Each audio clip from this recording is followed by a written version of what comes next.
yang banyak keinginan, terus-terusan lihat jualan online, tapi nggak punya duit, udah sholat aja. Percayalah, sholat itu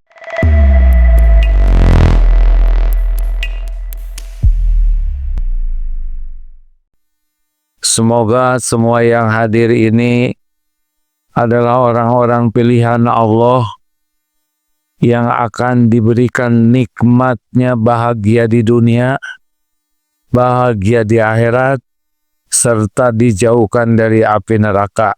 Amin ya. Tapi sebelum dimulai, panitia tolong itu buntelan, bukan kain itu menghalangi banyak sekali ibu-ibu di belakang. Jangan sia-sia kebaikan sekecil apapun. Digeser ke tiang sini, bagus, maaf ya. Kok yang gini-gini aja diurus? Oh iya, karena amalan yang paling dicintai Allah adalah memasukkan kebahagiaan ke hati orang lain. Gimana bahagia, Bu? Ya, alhamdulillah. Pak Sekda, jangan lupa pesan saya beli TV yang gede di sana ya. Karena banyak tiang, tidak salah, tapi banyak yang di belakang tiang jadi dongkol sama DKM ya. Sempurnakan, karena ini rumah Allah, paling berhak mendapatkan yang terbaik. Baik Ibu Bapak, ini ceramahnya diborong 2 judul ya, Isra Miraj dan persiapan Ramadan. Yang bisa jawab pertanyaan ini hadiahnya umroh. Umroh sama-sama saya. Ketemuannya di depan Masjidil Haram. Amin Adil. Dek, duduk dek, yang belakang nggak kelihatan ya. Jangan ada yang dirinya senang tapi yang lain jadi kecewa ya. Kalau mau berdiri, pastikan yang di belakangnya tidak terhalangi. Karena akhlak Islam yang pertama adalah al-muslimu man salimal muslimuna min lisanihi wa yadi. Jadi orang Islam yang baik itu adalah yang tidak merugikan, baik dengan perbuatan dan tangannya. Siap ini? Mengapa Rasulullah Shallallahu Alaihi Wasallam diutus oleh Allah ke bumi ini? Cung, siapa yang tahu? Ya Pak, pakai dalil.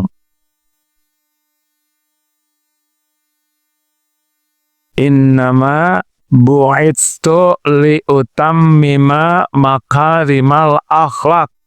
Benar, saya tunggu Pak tanggal 7 ya di depan Masjidil Haram. Allah yang menakdirkan hadirin. Ya Pak, tuh diongkosi oleh gubernur ya. Terima kasih ya Pak. Rasulullah diutus oleh Allah ke bumi. Innama itu hanyalah. Tiada selain itu. Innama bu'itstu liutammima makarimal akhlak. Sesungguhnya aku diutus ke bumi hanyalah untuk menyempurnakan kemuliaan akhlak. Jadi Nabi Muhammad berjuang pagi, siang, malam, bersimbah keringat, air mata, darah, tidak kenal lelah, semata-mata agar umat manusia ini memiliki akhlak mulia. Kenapa? Karena bahagia itu adanya pada akhlakul karimah. Orang yang tidak berakhlak pasti tidak bahagia. Mulia itu adanya pada akhlakul karimah. Mau setinggi apapun gelar, pangkat, jabatan, kalau akhlaknya bejat, dia tidak akan mulia. Benar? Dan kalau mau selamat, akhlaklah sebetulnya yang menjadi identitas orang beriman dan orang Islam. Ayyul mu'minina afdalu. Ya Rasul, siapakah orang beriman yang paling afdal? Ahsanuhum khuluqa. Orang yang paling mulia akhlaknya. Siapa nih di antara yang hadir ini yang paling benar pemahaman Islamnya? Gampang, lihat akhlaknya. Siapa yang hadir ini yang paling berat timbangannya di yaumul akhir? Yang paling mulia akhlaknya. Karena timbangan terberat itu timbangan akhlak. Ini nanti kalau udah meninggal, kita dibangkitkan. Siapa yang dibangkitkan paling dekat dengan Rasulullah SAW adalah yang paling mulia akhlaknya. Aku jamin rumah di pinggir surga bagi yang meninggalkan perdebatan walaupun dia benar. Sabda Nabi.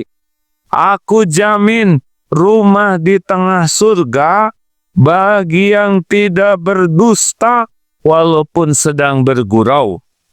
Aku jamin rumah paling tinggi di surga bagi yang paling mulia akhlaknya. Masalah di negeri kita itu masalah? Jawab, akhlak. Masalah di keluarga kita adalah masalah akhlak, bukan masalah ekonomi. Ekonomi susah, akhlak bagus, bisa baik-baik aja.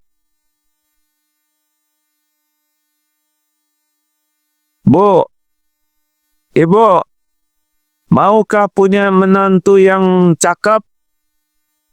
Udah cakep, pintar, mau?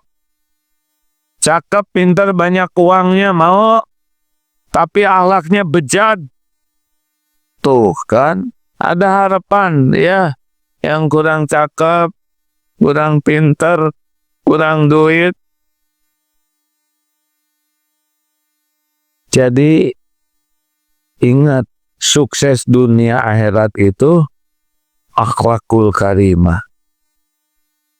Kalau negeri ini ingin jadi baik, harus fokus kepada akhlak. Nah, pertanyaannya, kenapa orang ada yang akhlaknya jelek?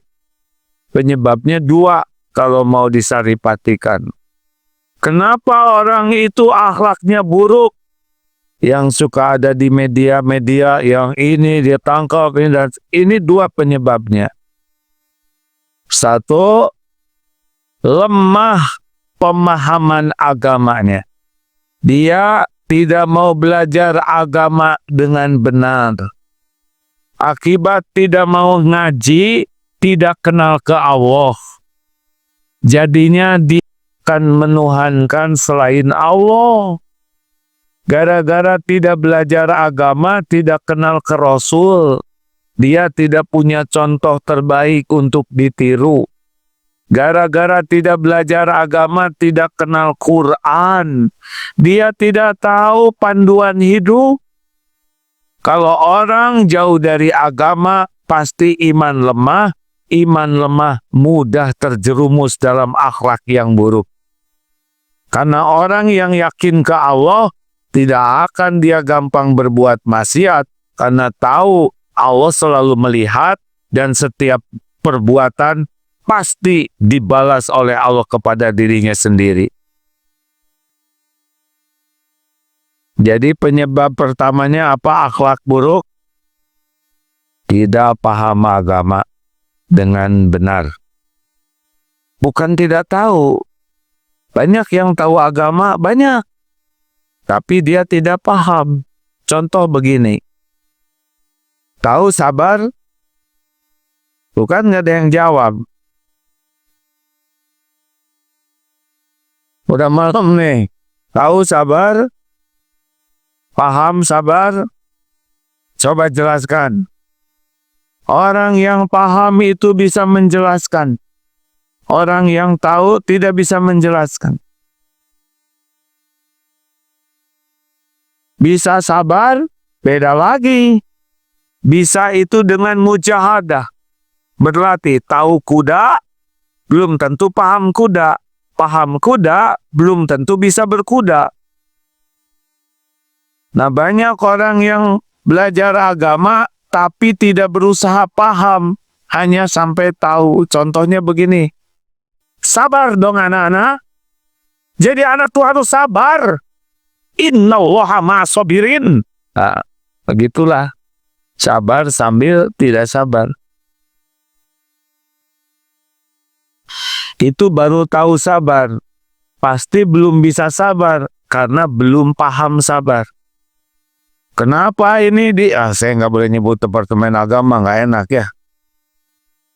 Ada sebuah departemen keburu kesebut yang lagi heboh di Jakarta. Padahal itu agama. Besar kemungkinan belum paham agama. Karena kalau paham, pasti imannya kuat. Kalau iman kuat, tidak akan terjerumus berbuat maksiat. Halo? Jelas tidak nih? Jadi jangan ngarep-ngarep punya anak soleh kalau anaknya tidak paham agama, nggak ngerti. Ini ada teman, Pak. Dia sekolahkan anaknya di tempat yang, wah, dunia aja. Kemarin ketemu dia mengatakan, saya nyesal. Kenapa? Anak-anak saya disekolahkan di sekolah yang dunia aja. Memang bahasa Inggrisnya hebat, bahasa Cinanya hebat, tapi nggak kenal Allah itu anak. Akibatnya tidak kenal adab dan akhlak kepada orang tuanya. Gak ada yang ngajarin. Berbahagialah di Pekanbaru kalau makin banyak pengajian untuk paham. 2. Kenapa orang rusak akhlaknya? Karena lemah jiwanya, kalah oleh hawa nafsu. Dia bisa tahu agama, tapi kalah oleh nafsu.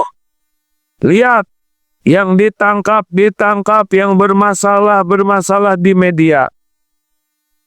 Ada yang pejabat ini diturunkan karena memeras. Ada pejabat ini ditangkap karena zina. Ada ini ditangkap karena mukul, meludah. Pernah kemarin dengar yang meludah? Kata dia, karir saya sebagai dosen 30 tahun habis dalam sedetik. Emang meludah cuma sedetik, Pak. Kalau semenit, habis.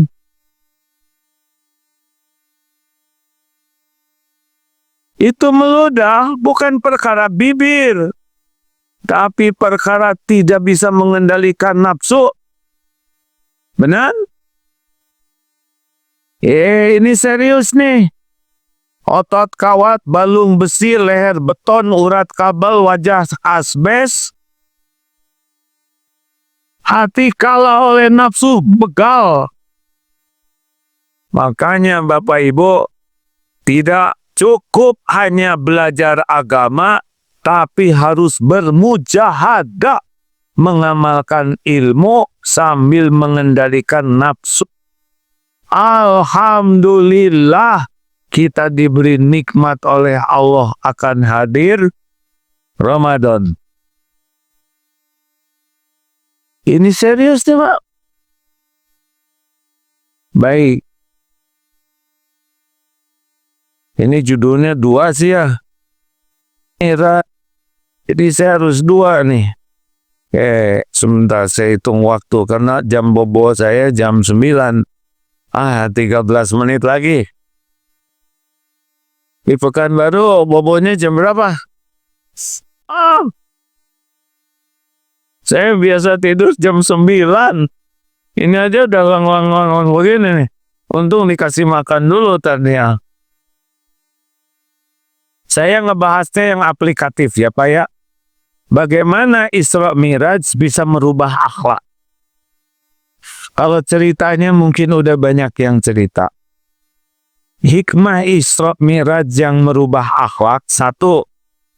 Isra Mi'raj itu terjadi pada tahun kesedihan.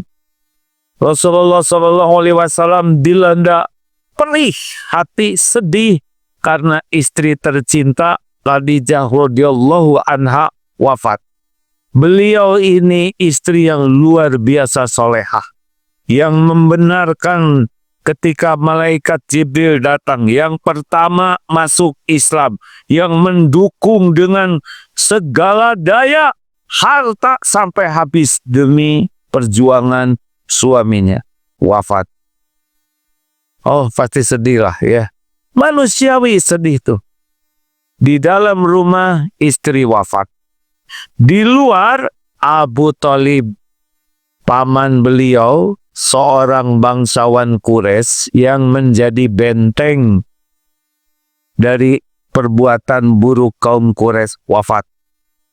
Jadi secara syariat, tempat jalan penyejuk jiwa dari Allah lewat istri tiada, pertolongan benteng tiada. Di Mekah panas karena sudah wafatnya Abu Thalib, mulai terang-terangan. Pergi ke Taif, ditolak, dilempari sampai berdarah. Berlapis-lapis tekanan, cobaan berat. Dan Allah yang maha baik melihat semua ini lalu memberi hadiah Isra Mi'raj. Hikmahnya, kalau kita lagi diuji dengan tekanan bertubi-tubi, sabar. Jalanin saja. Oh, ini boleh saya. HHN, bukan KKN. HHN, hadapi. Jangan mundur, jangan lari. Hayati, karena tiap ujian banyak hikmahnya. Nikmati ampunan Allah. Pahala berlimpah, derajat diangkat. Berkah dari kesulitan yang dijalani dengan sabar. Rasulullah ditimpa dan pada waktunya nikmat yang tidak ada bandingannya, Isra Mi'raj. Saya sudah sholat ke masjid. Saya sudah tahajud. Saya sudah baca Quran one day, one juz. Tiap pagi saya sedekah. Saya tidak nyakitin orang. Tapi kenapa kok berat sekali? Sabar, Allah lagi mempersiapkan nikmat yang besar yang akan datang. Jadi kalau kita lagi diuji berat, sabar ya. Ridho ke takdir, fokus istighfar. Allah sedang mempersiapkan nikmat besar. Wabasyiri sobirin. Jangan keluh kesah. Hadapi saja. Ya, tenang. Allah melihat apa yang terjadi. Semua ujian sudah diukur oleh Allah. La yukallifullahu nafsan illa wus'aha. Hujan pasti berhenti. Badai pasti berlalu. Malam. Mikrofon ada cadangan tidak?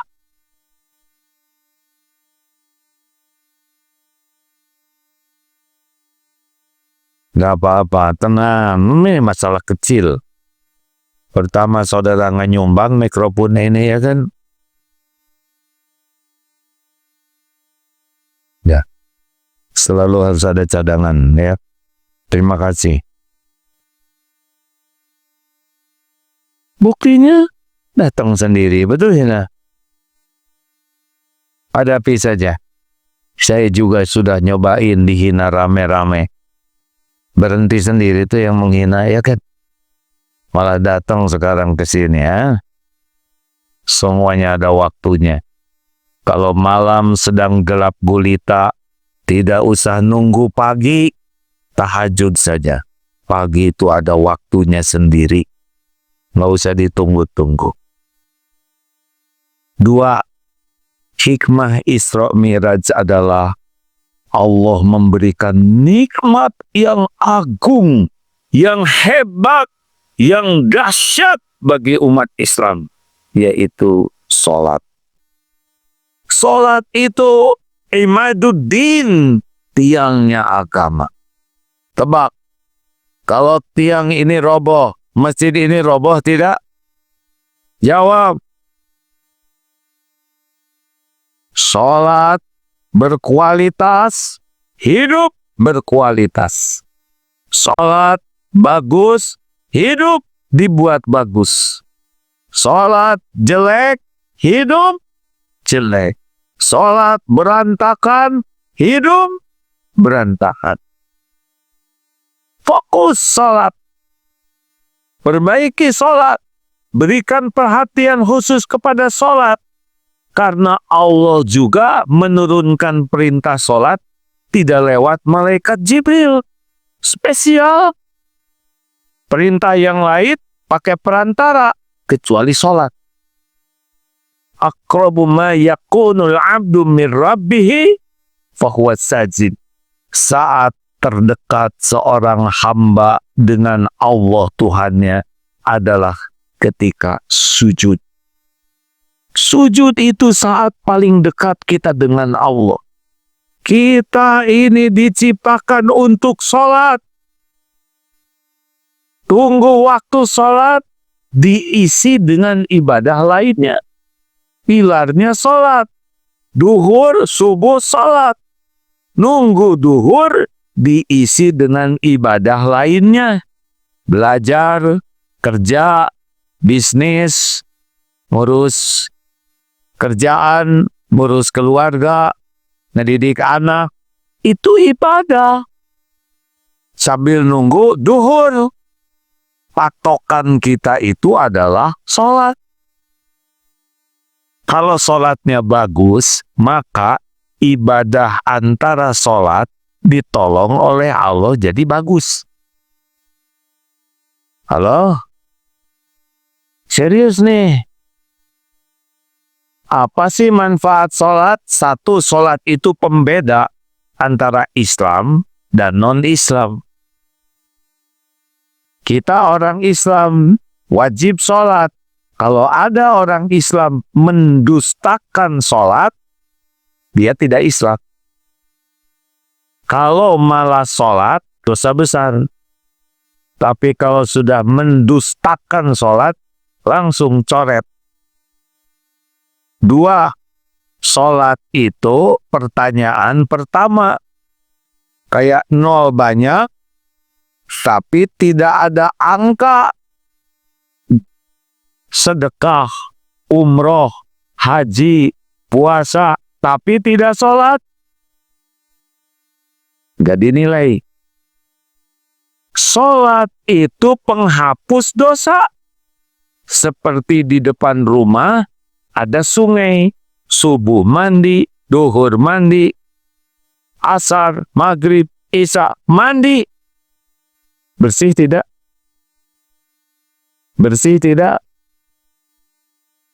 Sholat terjaga, dosa-dosa kecil langsung hapus oleh sholat.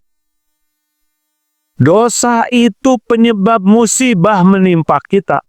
Makanya sholat bagus, musibah dihindarkan oleh Allah. Kecuali dosa besar. Zina, mencuri, riba, pembunuh, itu harus pakai tobat. Sholat plus tobat. Tapi sholat 5 waktu, mata salah lihat, mulut salah ucap, lihat HP, poli pantai, cepat sholat ya. Kalau tidak tobat, hati gelap, selalu GTA, galau tiada akhir. Bacem, banyak cemas, cemurus, cemas terus menerus. Itu karena dosa. Pernah ada ibu-ibu konsultasi, "AA, kenapa ya hati saya gelisah terus? Saya tuh mau nyebut banyak dosa, tapi nggak tega. Jadi nyebutnya begini, Bu, coba banyak istighfar." Oh gitu ya, AA. Padahal aslinya sama, banyak dosa. Dosa itu mengundang musibah. Musibah dihilangkan dengan tobat, di antaranya sholat. Sholat waska inna sholata tanha anil fahsya'i wal munkar. Sholat mencegah, bukan menghilangkan, mencegah, seperti rem dari perbuatan keji dan mungkar. Jadi kalau ada yang sholat tapi dia pemarah, sholat tapi dia masih mencuri, sholat tapi dia masih berbuat, nah berarti sholatnya jelek. Karena kalau sholatnya baik, rem. Ibu pengen tahu orang yang sholatnya bagus, lihat dari bicaranya. Kalau orang yang sholatnya tidak khusyuk, ngomong terus, celetak-celetuk, banyak komentar, suka nyepet, bunyi. Ciri-ciri orang yang sholatnya jelek, ini bunyi terus. Loh itu bunyi terus. Kalau saya diam jadi masalah di sini ya kan? Emang saya lagi tugas bunyi. Bukan nggak boleh bunyi. Yang penting fal yakul khairon, auliyasmut, berkata baik atau diam. Apa berkata baik? Zikrullah dan amar ma'ruf nahi mungkar. Ini kita lagi zikir, ini lagi ngajak bener nih, boleh. Sepanjang perkataannya niat dan yang disampaikannya baik. Bagi bapak-bapak yang lagi banyak godaan, sekarang kan lagi gara-gara ada kasus itu, para suami jadi dicurigai, ya kan? Sholatnya diperbaiki, Pak. Dunia ini banyak godaan. Apalagi yang pasarannya lagi tinggi. Yang mudah marah, mama. Mudah jengkel, mudah marah. Sholatnya dibagusin. Nanti ngerem sendiri. Yang banyak keinginan, terus-terusan lihat jualan online. Tapi nggak punya duit, udah sholat aja. Percayalah, sholat itu mencegah kita dari perbuatan keji. Perbuatan keji itu perbuatan memperturutkan hawa nafsu dan mungkar. 4. Nomor berapa sekarang? Udah terserah, sesuka saudara aja ya. Selanjutnya, sholat itu wasta'inu bisabri wassalah. Dengar ya, hidup ini kan bermasalah. Ini dilihat dari depan, wajahnya kan wajah banyak masalah ya. Benar atau benar? Banyak masalah baik atau buruk? Rasulullah SAW banyak masalah tidak? Ringan atau berat? Sederhana atau rumit? Hasilnya hina atau mulia? Ini yang lagi ceramah kira-kira banyak tidak masalahnya? So tahu, ini nih penyakit orang Indonesia, menyelidiki orang lain terus. Ibu tahu dari mana? Urus suami ibu. Wah.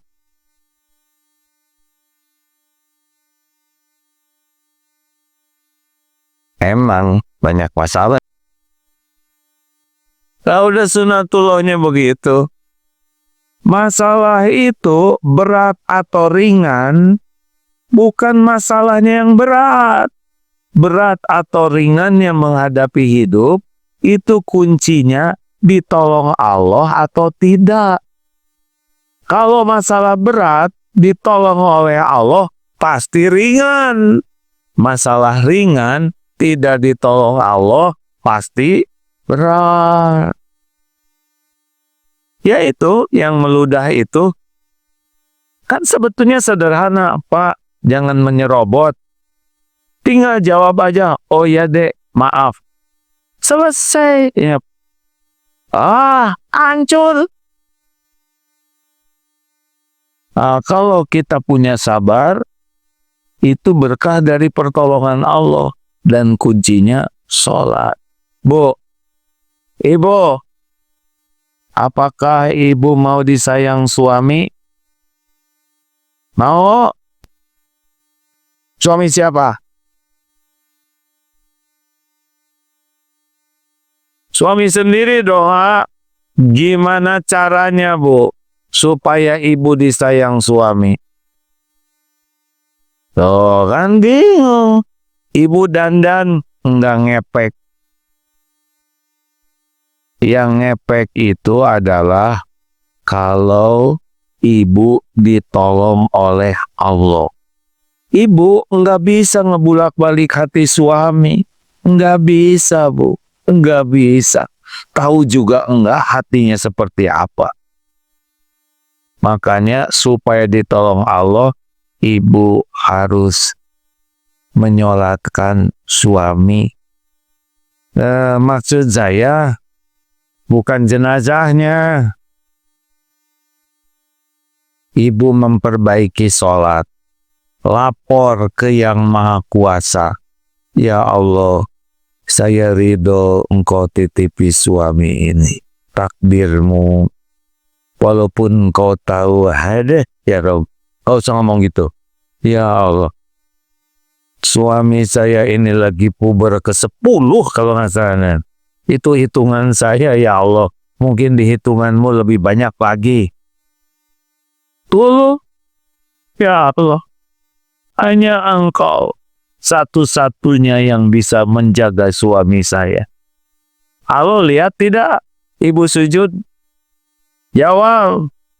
Allah dengar tidak doa ibu? Allah tahu ibu lagi cemburu. Ibu lagi sedih. Tahu tidak? Tapi Allah menghargai tidak kalau ibu minta tolong ke Allah? Menghargai tidak? Tidak rumit. Model seperti ini diurus oleh Allah, ya kan? Wah. Serius. Ibu makin banyak berharap dari suami, makin langsa. Jangan berharap dari suami susah. Model-model ini jenis yang tidak bisa diharapkan. Serius? Bu, suami ibu boro-boro ngebahagiakan istrinya. Ngebahagiakan diri sendiri aja susah. Ngaku. Benar tidak Om? Ini wajah-wajah nelangsa. Bayangin Pak, ingin dibahagiakan oleh orang yang sengsara. Nggak nyambung. Sholat, Bu. Sholat. Demi Allah. Tidak akan disia-siakan oleh.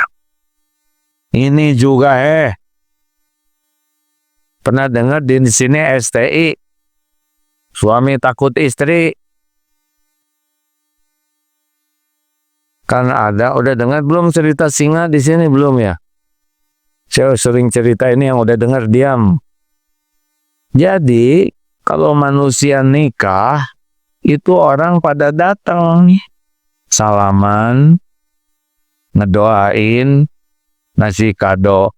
Begitu manusia nikah. Tapi kalau singa menikah, beda lagi. Binatang lain tidak boleh datang.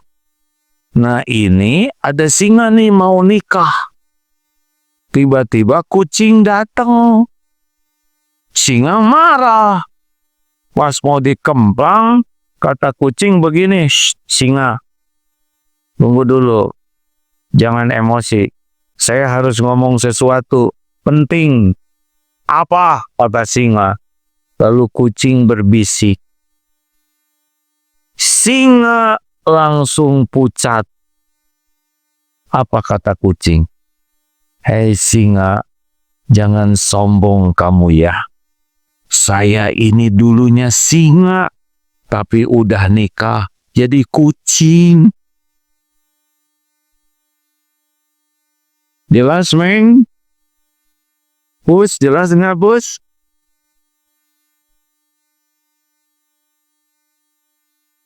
Tahu nggak apa saya paling puas ceramah ini waktu di Mabes TNI? Wow, go, pakai loreng. Pas ceramah ini tertawa semuanya. Karena ke kantor pakai loreng TNI, ke rumah pakai loreng kucing. Maaf kentet nih, ada tentara nih. Maaf ya TNI.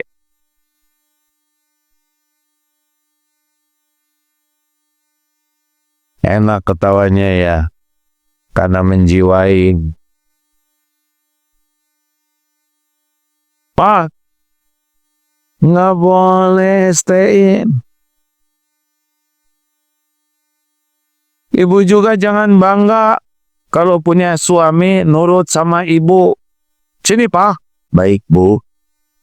Suami takut istri baiknya cuman di depan ibu acting. Jauh dari ibu merdeka. Tapi suami takut Allah dimanapun akan terpelihara sikap. Benar? Kalau bapak takut istri, disolatin istrinya. Ya Allah, dulu kembalikan kesingaan saya. Atau jadikan istri saya anak kucing. Jangan gitu doanya. Minta ya Allah, ampun saya belum jadi suami yang benar.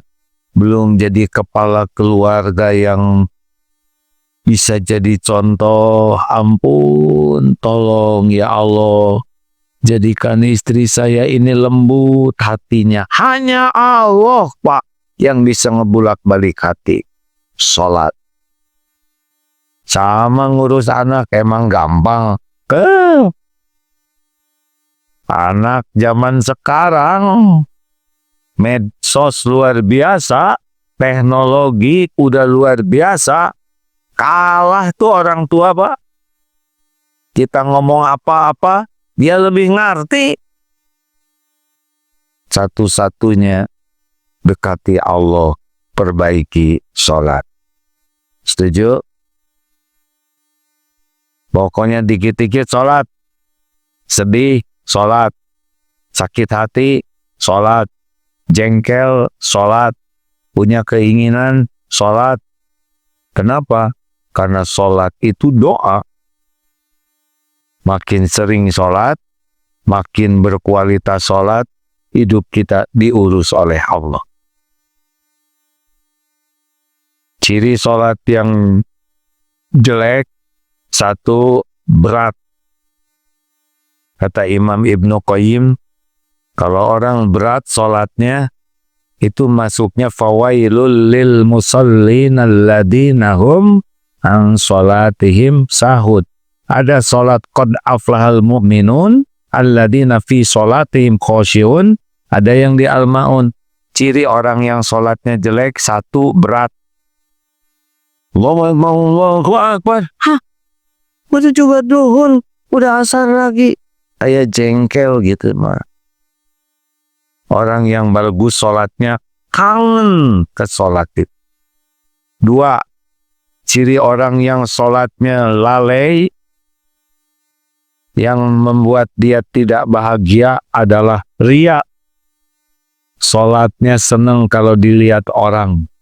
Kalau nggak ada yang tahu, maunya nggak sholat atau cepet. Tapi kalau ada atasan, dia cepet-cepet sholat di masjid sebelah atasannya, walaupun tidak sempat wudhu. Ini orang yang kacau. Tiga, ciri orang yang sholatnya buruk, tidak akan jadi kebaikan adalah suka melambat-lambat sholatnya. Kalau bisa, duhur dengan asar akrab. Jadi dia sholat duhurnya menjelang azan asar. Padahal amalan yang dicintai Allah adalah as-sholatu ala waqtiha. Telat makan jadi masalah. Telat ngantor jadi masalah. Telat tidur jadi masalah.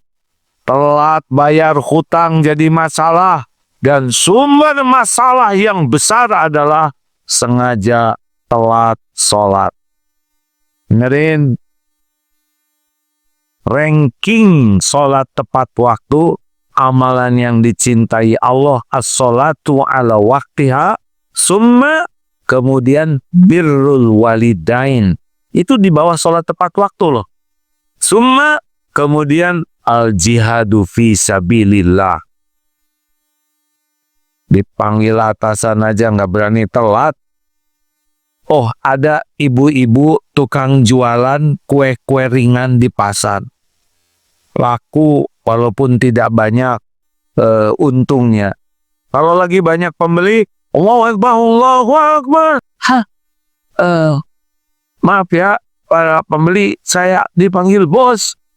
Tuhan saya, kira-kira 15 menit saya mau ke masjid dulu, ke musola. Silakan kalau mau ikut bagus, kalau mau sabar nunggu ya 15 menit, kalau enggak itu cari yang jualan yang lain ya. Assalamualaikum, pergi dia. Selalu begitu. Ditanya oleh pedagang lain, Bu, nggak takut rugi tuh? Orang lagi beli ditinggalin. Loh, kan yang beli itu kurir yang mengantarkan rezeki dari Tuhan saya, Allah. Nah, Allah manggil saya. Masa saya sibuk dengan kurir? Hebat ibu ini. Ayo, ini bos, Pak Sekda, nggak ada cerita lagi rapat motong sholat, ya kan? Mau mikir apa?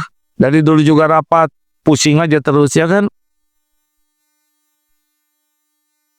Serius. Kalau saya jadi Pak Prabowo nih, kepada para menteri, kita cuman sebentar di dunia nih. Sebentar lagi juga berhenti jadi menterinya, ya. Dan mati lagi. Ayo, supaya hasil rapatnya bagus, sholat dulu. Azan kita sholat, habis itu nanti Allah mencerdaskan pikiran kita. Jernih. Siapa Sekda? Enak jadi penceramah kayak gini.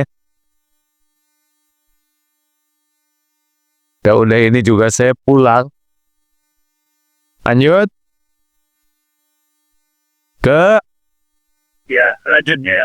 Selanjutnya. Orang yang sholatnya jelek, gercep, saktek dalam sholat. Allah bersyaf. Udah belum nih Fatihah? Kayaknya udah deh. Allah Akbar. Bahkan tidak jarang al-ikhlas saja ujungnya amin. Amin. Loh, asal dapasnya biar. Berapa banyak lagi ruku telunjuknya berdiri, Anda tahiyat lagi ruku. Ayo, Bu, Pak. Yang benar tumaninah. Bismillahirrahmanirrahim. Alhamdulillahi rabbil alamin. Hambaku memujiku. Jadi baca Fatihah itu Allah menjawab loh Pak. Ar-Rahmanir-Rahim. Hambaku menyanjungku. Maliki yaumiddin. Hambaku mengagungkanku. Iyyaka na'budu wa iyyaka nasta'in. Ini antara aku dan hambaku. Ihdinas siratal mustaqim. Kepada hambaku apa yang dia minta dikabulkan. Makanya baca Fatihah itu sebaiknya diberi jeda karena itu ada jawaban dari Allah. Allahu Akbar. Nah, apalagi lagi doa. Rabbighfirli warhamni wajburni. Itu kan permintaan yang super.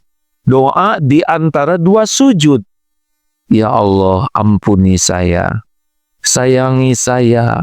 Cukupi. Angkat derajat saya, ya Allah. Berikan saya rezeki yang halal berkah. Tuntun, beri saya petunjuk. Sehatkan, selamatkan saya. Dan hapuskan semua jejak aib dan dosa saya. Itu super, Pak. Kalau dikabulkan, dapat itu semuanya ya. Tapi kita kan nggak jelas.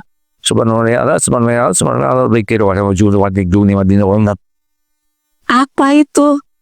Ibu juga coba ibu minta sesuatu ke suami dengan kecepatan bacaan sholat. Masih minta duit teman-temannya. Coba nanti ngelamar dengan kecepatan bacaan. Coba dikayak bapaknya. Dikepret yang. Ayo. Tuh manina. Yang kelima, sedikit zikirnya. Itu yang membuat fawailul lil musallin. Karena wa aqimi sholat li dzikri, dan dirikanlah sholat untuk zikir, mengingat Allah. Ini betapa banyak. Allahu Akbar. Aduh, besok makan apa? Masak ini jambar roti enak kayaknya. Sama, saya juga lagi sholat tadi maghrib. Nanti pasti makan patin. Gitu artinya. Enak. Bu, Pak, usahakan sadar dan selalu ingat ini Allah sedang melihat kita. Makin banyak zikirnya, makin bagus sholatnya. Makin sedikit zikirnya, makin bermasalah sholatnya. Dan yang terakhir kata Imam Ibnu Qayyim, orang yang jelek sholatnya itu malas berjamaah. Padahal berjamaah 27 kali lipat. Bapak pernah dengar enggak apa namanya lelaki yang malas ke masjid? Laki-laki apa? Laki-laki soleha. Bukan laki-laki malas ya. Lelaki. Jawab lelaki. Lari 10 kilometer. Kuat. Bersepeda 20 kilometer. Kuat. Pergi ke Singapura ratusan kilometer. Ke sana kilometer. Ke masjid 30 meter enggak kuat. Lelaki apaan? Lelaki letoy gitu. Pasti nunggu digotong tetangga dia. Maunya di depan imam. Tahu lelaki yang di depan imam siapa? Ke masjid om. Pak, lelaki dengan masjid kayak ikan di air. Benteng nih masjid ini.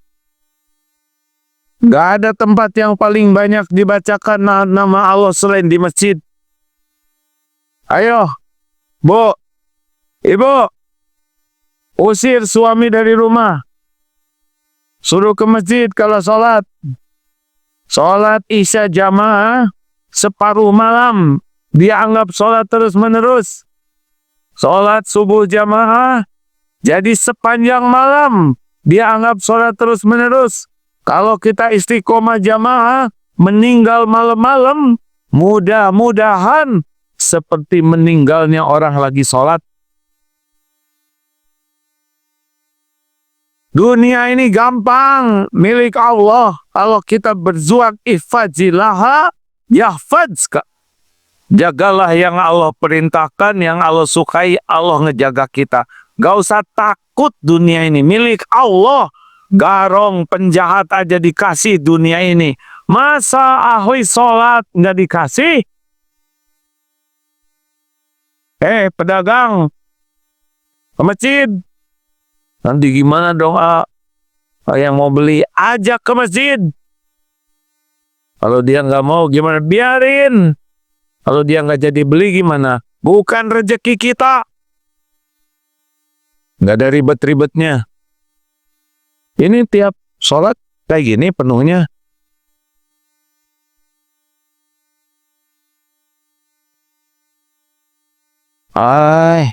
Udah habis waktunya. Akhirnya tahun depan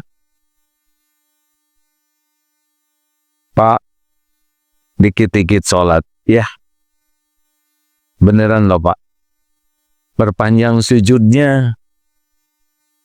Doa pada sujud itu doa mustajab, bisa mengubah takdir. La yaruddu qada ila du'a. Tidak ada yang bisa mengubah, menolak qada, takdir, selain doa. Ayo, Bu, urusan dunia mah gini-gini aja lah, nggak ada yang aneh. Saya udah lama nih di dunia ini. Bapak juga lebih lama kan ya Pak ya? Pak Gubernur pada masanya, di sini nggak boleh nyebut mantan gubernur ya. Lebih bijak itu, Pak Gubernur pada masanya. Udahlah, nggak ada yang gawat kalau kita ditolong Allah. Baik-baik aja kok. Makanya perbaiki sholat. Penutup. Ramadan, goalnya adalah akhlak. Siapa yang Ramadannya sukses, bisa menjadi bagus akhlak. Karena Ramadan saat mujahadah mengendalikan nafsu. Mari Ramadan ini saum mata. Godul basar. Aduh, nggak mau lihat. Karena dari mata turun ke hati. Mata yang tidak terjaga pasti mudah resah hatinya. Mata yang tidak terjaga tidak akan khusyuk ibadahnya, tidak akan nikmat munajatnya. Dan hati yang tidak terjaga cenderung diperbudak nafsu. Ayo, Pak, Bapak, jaga pandangan. Ini nih, Ramadan harus disiplin. Orang Indonesia 5,5 jam scrolling. Giliran Quran, Bismillahirrahmanirrahim, di skip itu. Giliran voli pantai, ini kok pantainya indah ya, bohong. Siapapun yang ingin hatinya bersih, sholatnya khusyuk, doanya mustajab, jaga pandangan. Ganti baca Quran. Ramadan bulan Quran. Mata yang sering maksiat, malas baca Quran. Mata yang senang baca Quran, malas maksiat. Itu rumus. 2. Saung telinga. Stop, ibu-ibu. Bapak-bapak dengerin yang nggak perlu didengar. Ngapain? Bu, ini kita-kita aja ya. Rahasia. Saya udah bilang kok sama dia nggak akan ngomong-ngomong. Ini. Minal jinnati wan nas. Dari sini Pak, ngotorin pikiran. Ngotorin hati. Nggak usah segala didengar. Yang manfaat saja. Mending cari ilmu seperti ini. Dengar murotal Quran. Demi Allah Pak, kalau telinga terjaga, hati terjaga. Pikiran, nggak usah segala dipikir. Menurut bagaimana? Katanya dolar mau naik. Punya nggak dolarnya? Bagaimana kira-kira kalau Presiden Amerika nyerbu ke Greenland? Wah, mau ngapain dipikirin? Itu mah di luar jangkauan kita.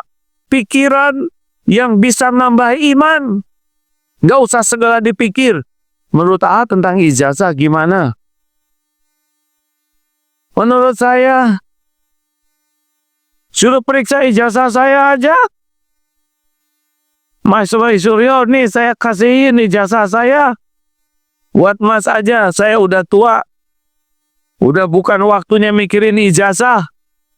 Mikirin siap-siap jadi jenazah. Siap-siap penghuni alam barzah. Gak akan bawa ijazah. Ya, bener tidak sih? Yang gini-gini kan yang muda-muda yang ribet dengan ijazah. Betul tidak? Udah, saya nggak mau mikirin itu. Biarin aja. Setuju? Doain aja supaya cepat beres. Karena penasaran saya juga. Ngabisin waktu Pak. Asalnya saya tidak tahu urusan itu. Tiba-tiba saya lihat asalnya yang 2 menitan. Apa nih? Lama-lama jadi yang 15 menit. 30 menit. Sekali kita nonton acara 30 menit, 1 juz itu hilang. Waktu baca Quran. Dan ceritanya sama aja itu lagi. Cuman penasaran. Astagfirullahaladzim. Sampai dihapus Pak medsos dari HP yang ini. Tapi kan ada 2 HP-nya ya.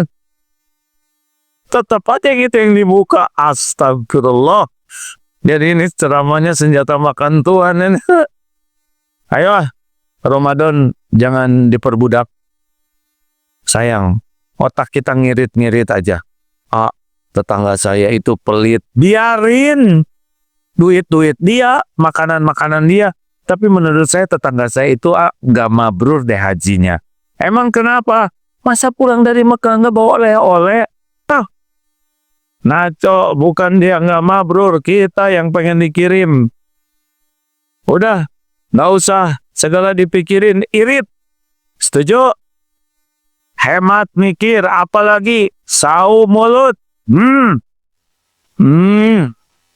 Penghancur amal. Penambah masalah. Di rumah itu bermasalah gara-gara omongan. Benar? Benar atau tidak?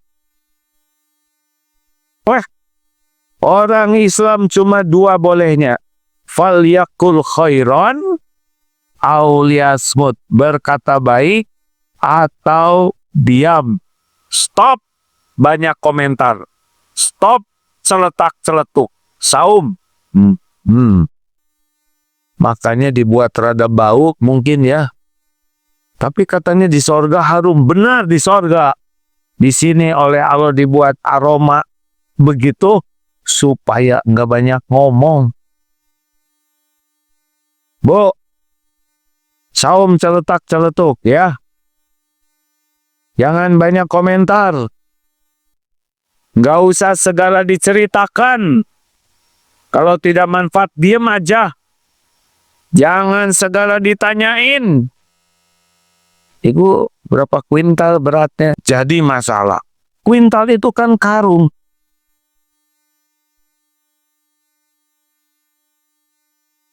Kayak unik. Mana suaminya? Emang semua orang udah punya suami? Ada yang udah punya, ada yang meninggal, ada yang pisah. Nggak usah segala ditanya. Ya. Tidak usah segala diperdebatkan.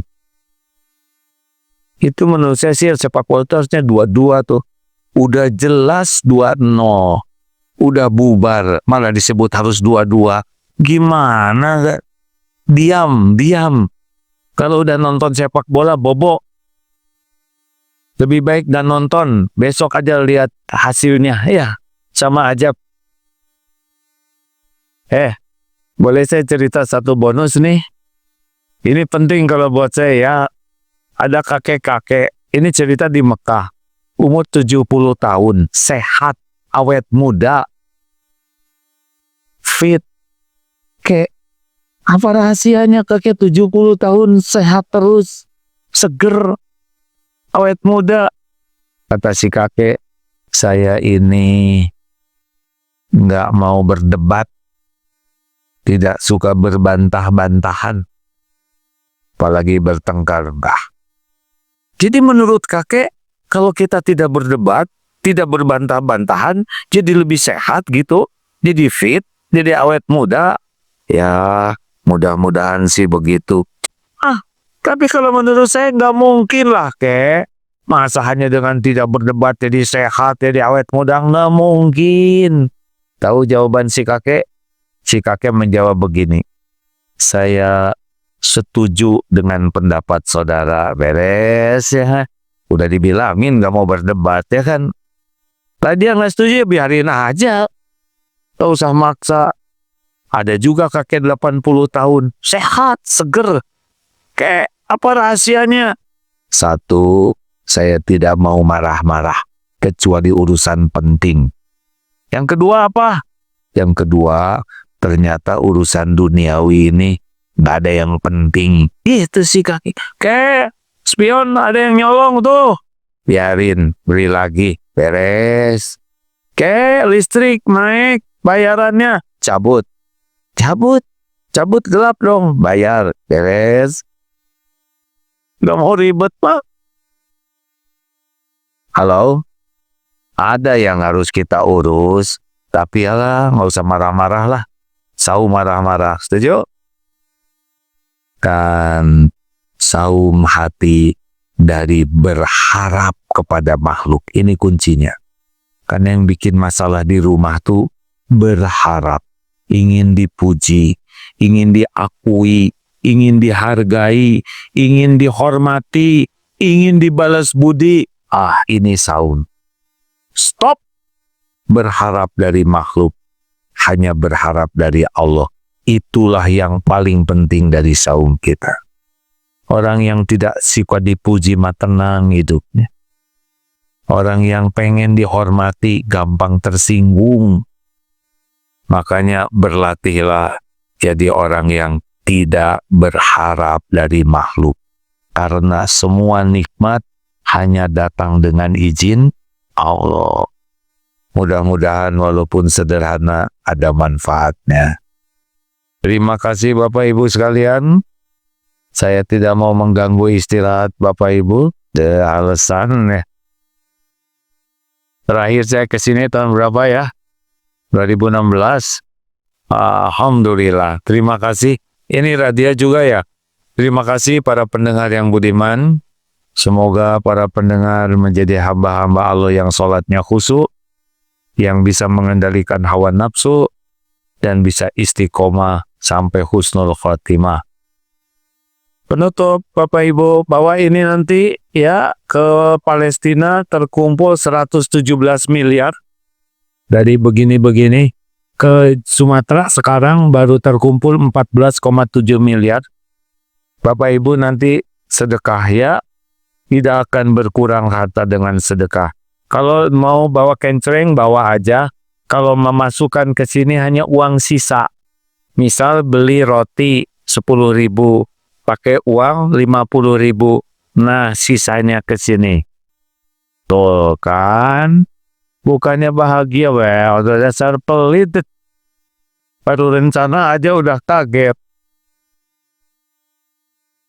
Sambil kita baca Quran, baca Fatihah, Al-Ikhlas, Al-Falaq, An-Nas, sambil menutup doa, kita bersedekah. Ya, khusus untuk saudara kita di Sumatera yang kena musibah. Al-Fatihah. A'udzubillahi minasyaitonirrajim. Bismillahirrahmanirrahim. Alhamdulillahi rabbil alamin. Ar-Rahmanir-Rahim. Maliki yaumiddin.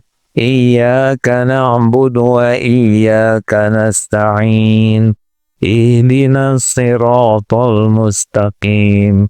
Siratal ladzina an'amta 'alaihim ghairil maghdubi 'alaihim. Amin ya Allah.